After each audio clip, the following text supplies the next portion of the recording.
When the full consequences of sin come upon us, then it's not pleasant at all. So, what I'm going to spend my time talking about this morning is how to deal with besetting sins, how to overcome besetting sins, how to get freedom over besetting sins. Hebrews chapter 12. Hebrews chapter 12 is our text this morning. This is what the author of Hebrews says. Therefore, since we are surrounded by such a great cloud of witnesses, let us throw off everything that hinders and the sin that so easily entangles. Now, the reason we got besetting sins is because the King James says that these are besetting sins. It translates that word entangled as besetting. But it's the same idea. The sin that so easily entangles, and let us run with perseverance the race marked out for us, fixing our eyes on Jesus, the pioneer and perfecter of our faith.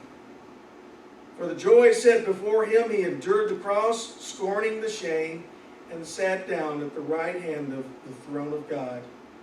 Consider him who endured such opposition from sinners, so that you will not grow weary and lose heart.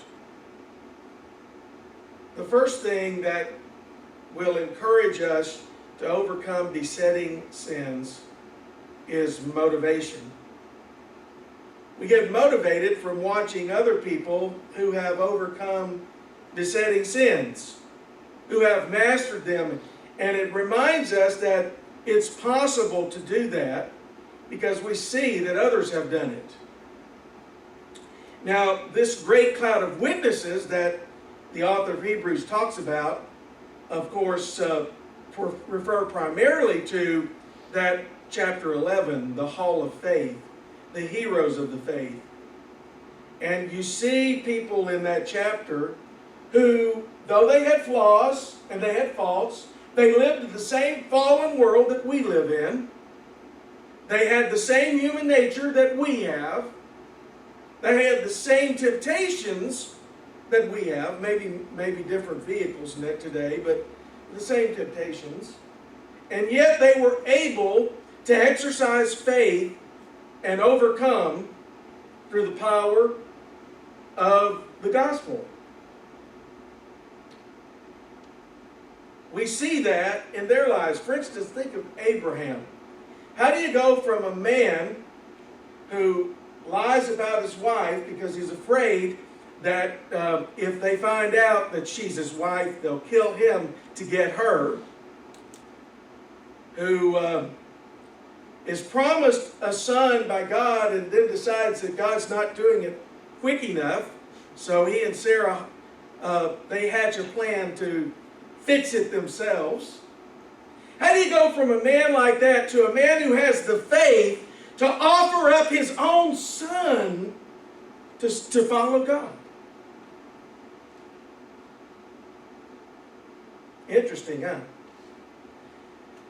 We learn and are encouraged by these examples of faith. And more than that, there are a great cloud of witnesses around us. I have relatives and friends that have gone on to be with the Lord whose example of faith. I think of Ed King, who sat right there. I think of Tommy, who sat back there, Tommy Beasley. I think of men and women who have shown us what the life of faith looks like. And I'm thankful for them. That's a motivation for us too. You know, you not only don't want to miss heaven because of the other place, You don't want to miss heaven because of the people that you'll miss. Right? We need motivation. Well, there's plenty of motivation for us to live our lives for the Lord Jesus Christ and to overcome whatever besetting sin is holding us back. And so that's the second thing that we need to do. We need to, after we get motivated, we need to divest ourselves of two things: of the hindrances that hold us back and the sin that so easily entangles us. When we talk about hindrances, we're not necessarily talking about sin now, but we are talking about the things that draw us back toward that besetting sin. It could be friendships. How many of you know that when you get around certain people, you're tempted to do things and say things that you wouldn't be tempted to do in other places with other people? You know that, right? And addicts know that they can't go back to their old friends who are addicts and stay straight. They know that. They don't always do that, but they know that. Friendships, associations, events, places, habits, pleasures, entertainment, the things that we know when we're there, when we're in that situation, when we're doing a certain thing, we know that that's going to tempt us. But when we know that, we need to do what? Stay away from it. We got to. So we have to remove the hindrances. You know, when they were running races back in the old day, I'm talking about back in the biblical days, that's what the author of Hebrews is talking about, running a race. The Apostle Paul also uses that metaphor a lot. The Christian life is like running a race. Some runners were so intent on removing every encumbrance, every hindrance, they actually stripped naked to run. They don't want anything between them and the finish line, not even their clothes. Now, I'm not recommending that you racers run that way, but you know the clothing, you know how much money is spent, like in cycling, you know how much money is spent in just designing the right clothing and the right helmet and the right bike so that the resistance is the least and you can ride the quickest or run the quickest. Why don't we take our Christian lives as seriously? If we know something may not be bad, it may not be evil, it may not be sin, but we know that it hinders us.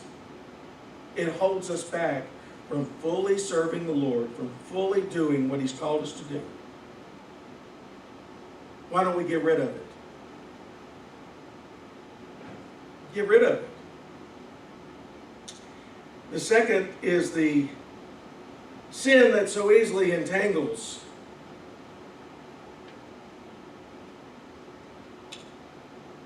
We know that no runner would strap on weights unless they're just in training. They're certainly not going to run a race that way. Well, they also don't want to get tripped up either, do they? Listen,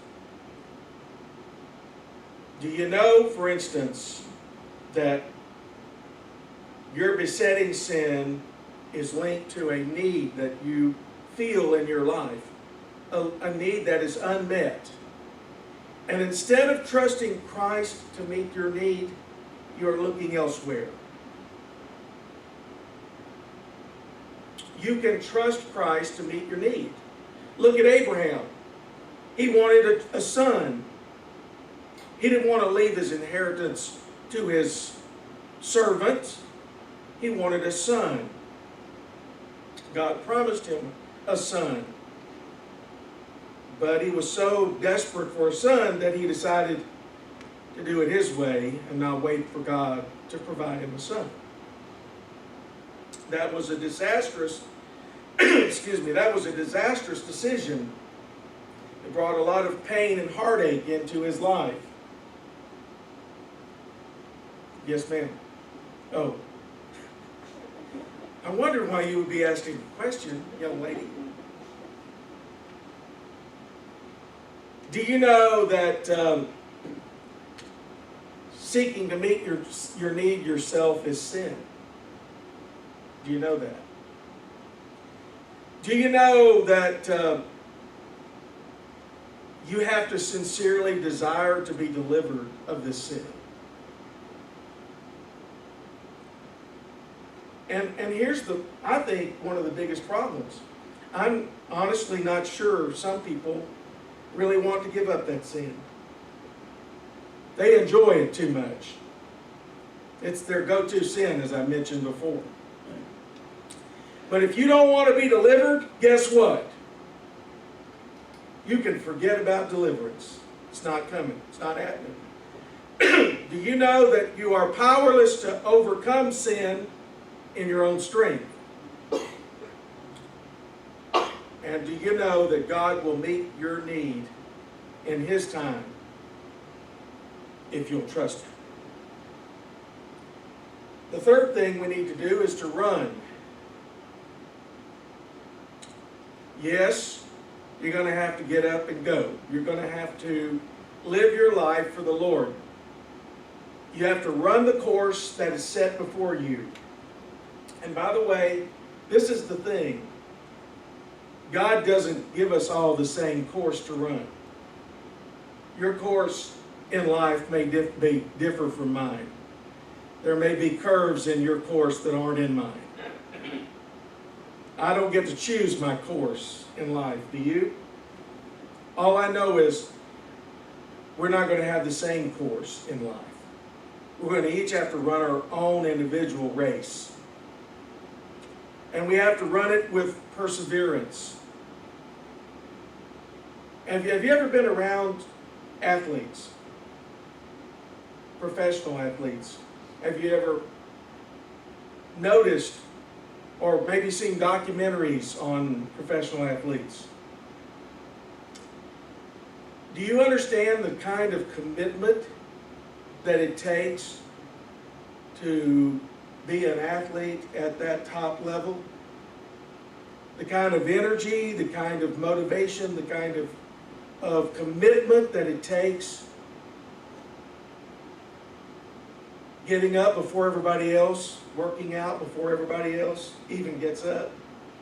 Paying attention to every detail of your life to make sure that you're not doing anything that would keep or hold you back from your pursuit. If Christians were as dedicated as athletes, we wouldn't have too many besetting sins, frankly. It's going to take a total commitment on your part. Expect also many battles. Overcoming sin, especially a besetting sin, is going to take a lot of effort, and you're not going to win every single battle. The key is not thinking that this battle is it, and if I win or lose, it's either over or I'm finished. That's not the way it works. You keep fighting because you want to win what? The war. You want to win the war. Expect to win the war, even if you lose some of the battles. And expect Christ to help you win the war. The fourth thing is focus. Focus on Jesus. As great as the heroes of faith are, I love studying Daniel and David and Abraham and Moses. As wonderful as it is to look at those people, even people like Rahab and Ruth and Esther it's altogether different looking at Jesus. He is the ultimate model. He is the ultimate example. And in fact, he is the one that God is trying to mold us into his image. Right? That's the goal, right? To become like Jesus. So we need to focus on Jesus, who is the author of our faith. We wouldn't have salvation without him. For God so loved the world that he gave his only begotten Son, that whoever believes in him should not but have eternal life. Right. So we have our faith. We have the opportunity to exercise faith because of Jesus Christ and the salvation that he has earned, has gained for us. Also, he is the finisher of our faith. Hebrews 10, verses 7 through 10 say, "Then I said, here I am." This is talking about Jesus. "It's written about me in the scroll. I have come to do your will, O God. First," he said, "sacrifices and offerings, burnt offerings and sin offerings, you did not desire, nor were you pleased with them, though they were offered in accordance with the law." Then he said, "Here I am. I have come to do your will." He sets aside the first covenant to establish the second. And by that will, we have been made holy through the sacrifice of the body of Jesus Christ once for all. So, he not only has purchased our salvation, he has finished it. And all we have to do is allow him to live through us. Number 5. Oh, and we need to consider Jesus' attitude as well. Before we get to number 5. His attitude was, he put immediate gratification aside for ultimate satisfaction. We live in a society that everybody wants it now. They want the nice homes now. They want the good jobs now. They want the fine cars now. They want their food now.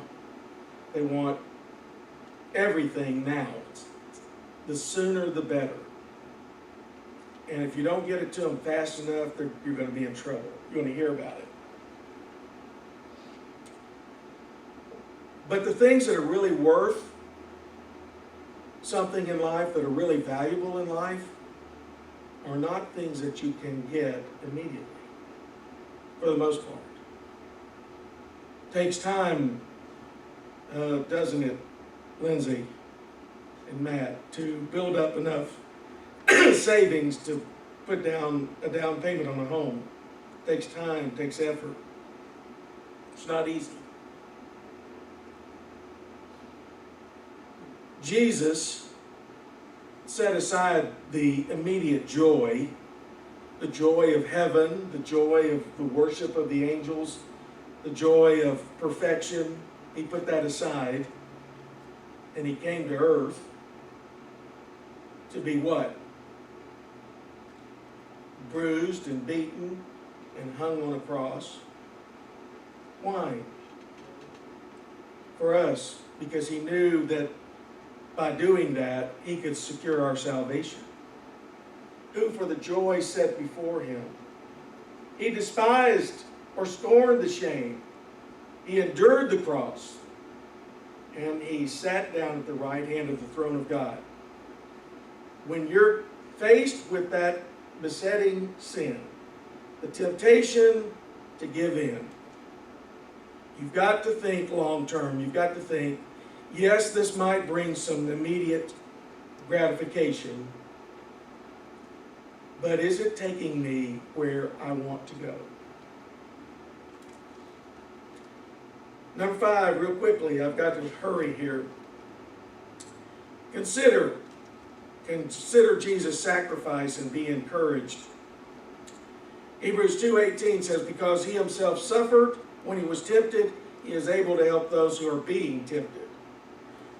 Jesus understands what you're going through. And he knows how to overcome temptation.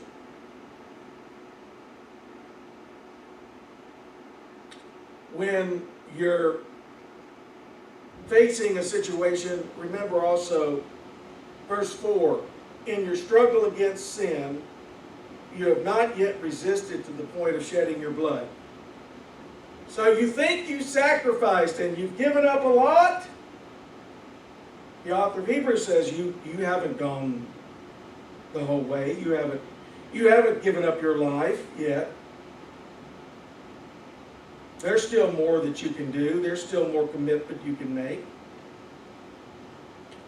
And also consider God's discipline. It says the Lord loves everyone he disciplines. He chastens everyone he accepts as his child. If God didn't love you and he didn't care for you, he wouldn't mess with you. He wouldn't work with you. Number 6, endure. The author of Hebrews goes on in this chapter, and you can read it. He says, endure hardship, verse 7. God is treating you as his children. So do not resent God's discipline. I think some people, that they're short-circuited by this. They get upset when they feel that God is disciplining them. Don't resent it. It's for your good. Don't resist it, because God is seeking your benefit. See your temptation as a test of loyalty. Are you going to come through? Are you going to be faithful or not? Number 7, strive. There are 3 types of discipline that parents seek to use. There's preventative discipline. And here in this chapter, verse 14, the author says, make every effort to live in peace with everyone and to be holy. Without holiness, no one will see the Lord. See to it that no one falls short of the grace of God, and that no bitter root grows up to cause trouble and defile many. See to it that no one is sexually immoral or is godless like Esau. What's the best way to deal with a besetting sin? Stay away from it. That is right. If you've got a problem with a particular sin, stay away. And stay away from whatever draws you toward it. That's preventative correction or discipline. Then there's educational discipline. In Romans chapter 15, verse 4, Paul says, for everything that was written in the past was written to teach us, so that through endurance, the endurance taught in the Scriptures and the encouragement they provide, we might have hope. The more you know, the more you understand about yourself, about how God feels about your sin, the more you know, the better you're able to avoid that sin and to deal with that sin. Here in this passage, I got about a minute, and I'm going to take it to tell you about this. The other evening, we were watching, I think it was Perot, where this preacher was preaching. He's a British preacher. Maybe that was his problem. He was preaching about the Old Testament, the God of the Old Testament, who was an unloving, unforgiving, what else did he say? Punitive God, essentially. A God that wants to get you. And I told Sheila, not talking about the God of the Old Testament that I know about, but we often think that the Old Testament and Old Testament times were better than our times. The author of Hebrews says, look, you've not come to the mountain that can be touched, that's burning with fire, darkness, gloom, storm, trumpet blast, a voice speaking from heaven. We think all that stuff is cool. But the truth is, we've come to something even more serious. Verse 22, but you've come to Mount Zion, to the city of the living God, to the heavenly Jerusalem. You've come to thousands and thousands of angels in joyful assembly, to the church of the firstborn, whose names are written in heaven. You have come to God, the judge of all, to the spirits of righteous people made perfect, to Jesus, the mediator of a new covenant, and to the spiritual blood that speaks a better word than the blood of Abel. In other words, we have greater privileges. We have greater knowledge. We even have something they did not have. We have access to the resurrection power of Jesus Christ in our lives.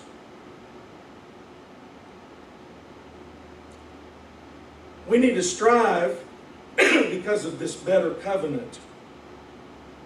And then he says, concluding, see to it that you do not refuse him who speaks. If they did not escape when they refused him who warned them on earth, how much less will we if we turn away from him who warns us from heaven? And then verse 28, therefore, since we are receiving a kingdom that cannot be shaken, let us be thankful and so worship God acceptably with reverence and awe. For our God is a consuming fire. One of the best motivators for overcoming besetting sin is this. I've been reading through Exodus, and I came to a verse that I'd never really seen, but I read it before, but it just never struck me. Exodus 20:20. Now this is after the people have seen the smoke, the glory cloud. They've heard the voice of God. They've experienced the lightning, the thunder, all that scene, the ground shaking. In fact, it's so moving, they say, we don't want to hear from God anymore. Moses, you go talk to him and you tell us what he wants. This is what Moses says to the people. Do not be afraid. God has come to test you so that the fear of God will be with you to keep you from sinning. Get that? One of the reasons that we have problem with sin is because we don't fear God.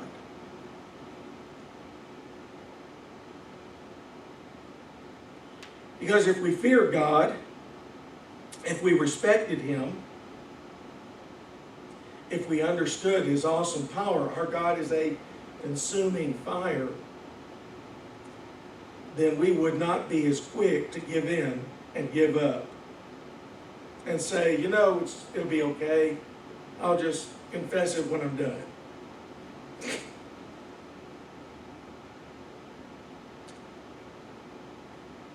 The fear of God will be with you to keep you from sinning.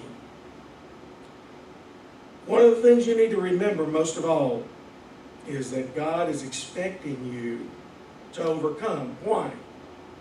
Because you're so strong? No. Because he has given you his strength to help you overcome. Let's pray.